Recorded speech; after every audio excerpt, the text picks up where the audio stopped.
પાટણ જિલ્લા પંચાયતની સરકારી ગાડીના દુરુપયોગ બાદ હવે પાટણ નગરપાલિકાની ગાડીનો પણ દુરુપયોગ થતો હોવાનો ચોંકાવનારો ઘટસ્ફોટ થયો છે। નગરપાલિકાની ગાડી સર્વિસમાં મૂકી હોવાના બહાના હેઠળ 4 દિવસમાં 3128 કિમી ફરી પરત નગરપાલિકામાં આવતા ભારે વિવાદ સર્જાયો।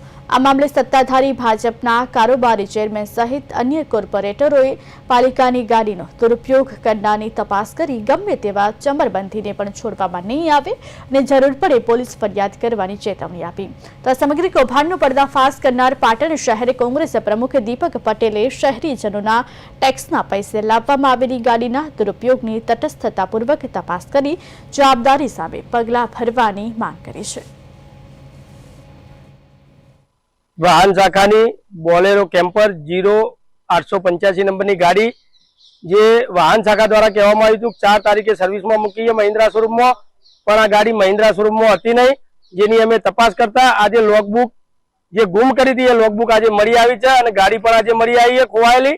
તો આ ગાડી જો સર્વિસમાં મૂકી હોય તો ગાડીના કિલોમીટર મૂકી ત્યારે 35927 હતા, ફરી આવી ત્યારે 35927 હતા અને ગાડી જયારે સર્વિસમાં મૂકી ત્યારે 32799 કિલોમીટર, એટલે કે ટોટલ 3128 કિલોમીટર ગાડી ફરીને આવી 4 દિવસમાં।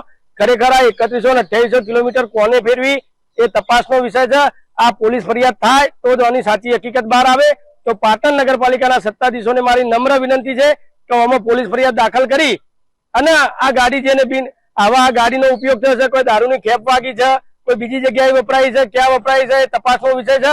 માટે આની તટસ્થ તપાસ થવી જોઈએ, એના માટે પોલીસ ફરિયાદ સત્તાધીશો કરે એવી પાટણ શહેર કોંગ્રેસ પ્રમુખ તરીકે અમારી માંગણી છે। અમને જાણવા મળ્યું છે કે આ ગાડી 4 તારીખે નગરપાલિકાની રિપેરિંગના માટે એ બહાર ગઈ હતી ને 4 તારીખથી 8 તારીખ સુધી એ 3000 કિલોમીટર ફરીને આવી, ક્યાં ફરી એ તપાસનો વિષય છે। અમને જાણવા મળ્યું છે, અમે એના માટે તપાસ કરાવવાના છીએ અને કોઈ પણ ચમરબંધી હશે આમાં એને અમે છોડીશું નહીં અને સાચી તપાસ કરી અને જે આમાં ગુનેગાર હશે એના પર અમે એક્શન લઈશું।